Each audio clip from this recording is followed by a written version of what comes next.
پس ہم نے ان کو اور جو ان کے ساتھ بھری ہوئی کشتی میں سوار تھے ان کو بچا لیا، پھر اس کے بعد ہم نے باقی لوگوں کو ڈبو دیا۔ بے شک اس میں نشانی ہے اور ان میں اکثر ایمان لانے والے نہیں تھے، اور تمہارا پروردگار تو غالب ہے، مہربان ہے۔ قوم عاد نے بھی پیغمبروں کو جھٹلایا جب ان سے ان کے بھائی ہود نے کہا کیا تم ڈرتے نہیں، میں تو تمہارا امانت دار پیغمبر ہوں، تو اللہ سے ڈرو اور میرا کہا مانو، اور میں اس کا تم سے کچھ بدلہ نہیں مانگتا، میرا بدلہ رب العالمین کے ذمے ہے۔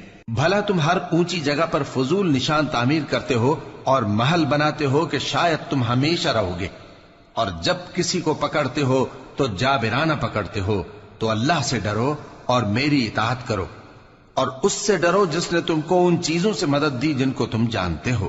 اس نے تمہیں مویشیوں اور بیٹوں سے مدد دی اور باغوں اور چشموں سے۔ مجھ کو تمہارے بارے میں بڑے سخت دن کے عذاب کا خوف ہے۔ وہ کہنے لگے کہ تم ہمیں خواہ نصیحت کرو یا نہ کرو، ہمارے لیے یکساں ہے، یہ تو اگلوں ہی کی عادت ہے، اور ہم پر کوئی عذاب نہیں آئے گا۔